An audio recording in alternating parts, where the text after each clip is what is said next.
The morning shift at Beirut's Rafik Hariri International Airport had begun like any other for Officer Karim and his Belgian Malinois partner, Max. The 4-year-old sniffer dog had already completed his customary patrol through the bustling departure hall, where travelers hurried to their gates beneath the sprawling terminal's high ceilings.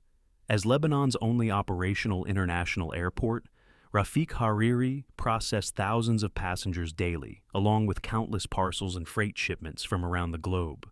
Security was paramount, with officers like Karim and specialized detection dogs serving as the facility's first line of defense against contraband.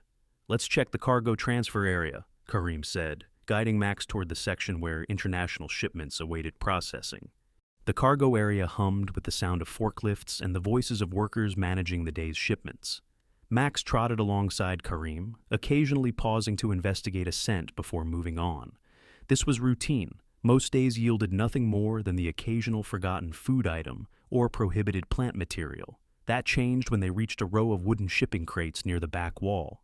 Max's demeanor transformed instantly. His ears perked forward, and his pace quickened as he approached a large wooden crate stamped with Ukrainian shipping labels.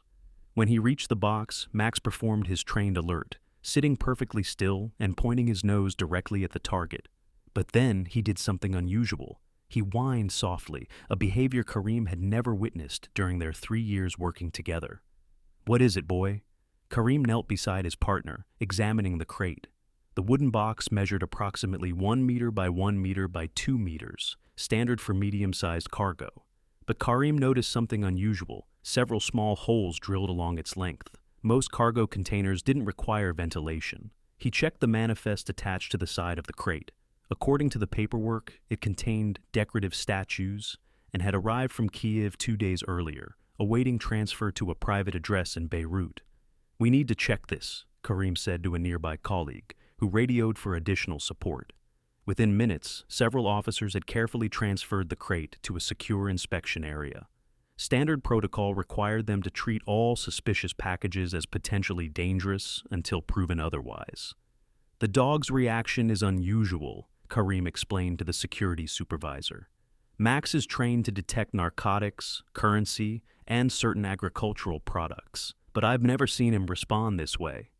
"Better safe than sorry," the supervisor replied, authorizing a full inspection protocol.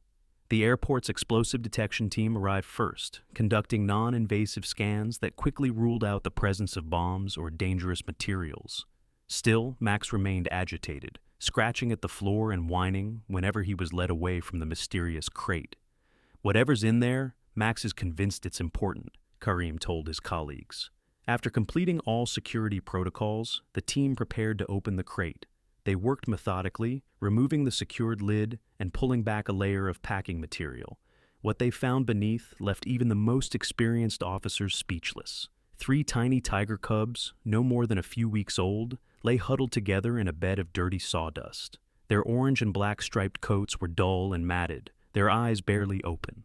The smallest cub shifted weakly at the sudden exposure to light, releasing a soft mewling sound that seemed impossibly fragile. "Call Animal Protection Services immediately," the supervisor ordered, his voice tight, "and find something clean to line this box. They need to stay warm." As the team scrambled to follow these instructions, Karim knelt beside the open crate. The cubs were severely dehydrated and malnourished. The box contained no food or water, and the sawdust was soiled with waste. The air inside the crate was thick with the smell of ammonia and decay. "2 days in transit like this," Karim murmured, gently brushing a finger along the smallest cub's head. "It's a miracle they're alive." Max sat beside his handler, his earlier agitation replaced with watchful concern. The sniffer dog that normally showed little interest in anything beyond his working routine now seemed transfixed by the suffering cubs.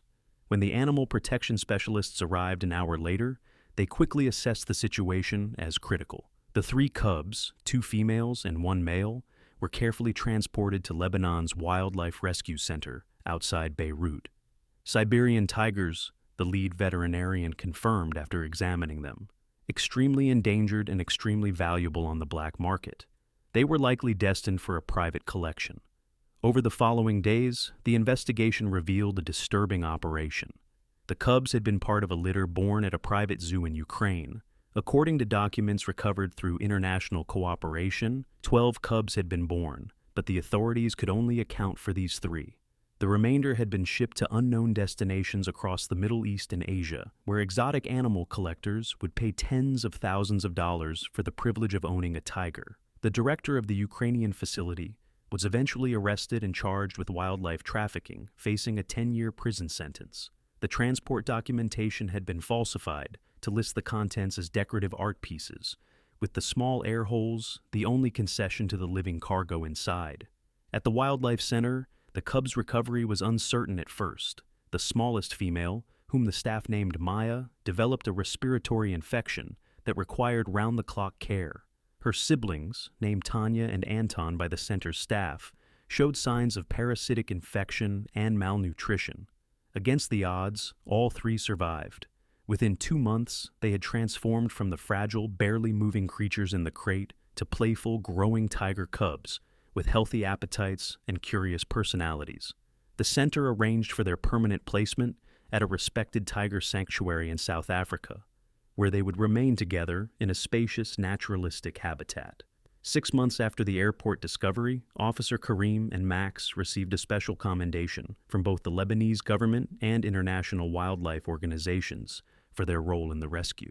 The ceremony included video footage of the now thriving cubs exploring their new sanctuary home. It wasn't special training that saved those tigers, Karim told reporters after the ceremony. It was Max's instinct and persistence. He somehow knew those cubs needed help, and he wouldn't let us ignore them. The case highlighted the growing problem of exotic animal trafficking, with experts estimating that for every animal rescued, dozens more perish in transit or end up in inappropriate private collections. The airport subsequently implemented enhanced screening procedures specifically targeting wildlife smuggling. As for Max, the Belgian Malinois returned to his daily patrol duties with a new addition to his routine.